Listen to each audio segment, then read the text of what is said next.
वाले जानते हैं कि ये दिल्ली का सुप्रसिद्ध रामलीला मैदान है।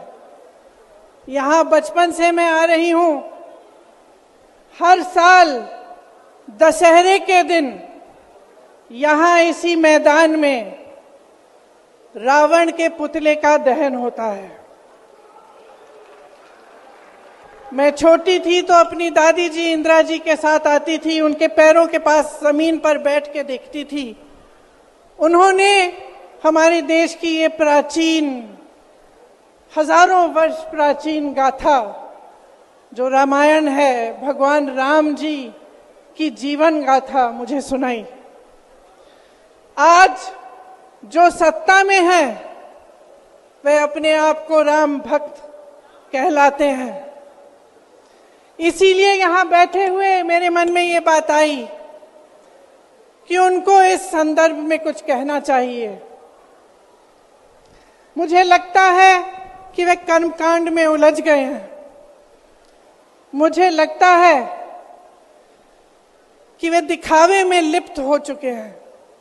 इसीलिए मैं आज यहाँ खड़े होकर उन्हें याद दिलाना चाहती हूँ कि वो हजारों वर्ष पुरानी गाथा क्या थी और उसका संदेश क्या था।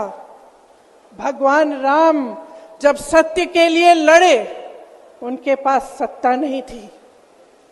भगवान राम जब सत्य के लिए लड़े, उनके पास संसाधन नहीं थे।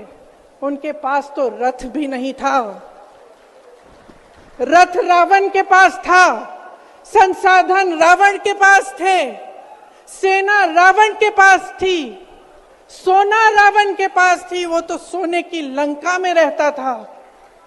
भगवान राम के पास सत्य था, आशा थी, आस्था थी, प्रेम था, परोपकार था, विनय था, धीरज था, साहस था और भगवान राम के पास सत्य था।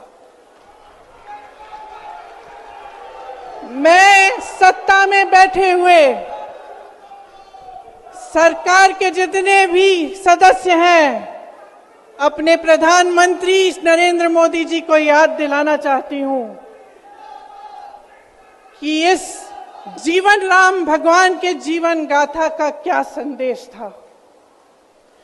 सत्ता सदैव नहीं रहती, सदैव नहीं रहती सत्ता। सत्ता आती है, जाती है, अहंकार चूर चूर होता है एक दिन।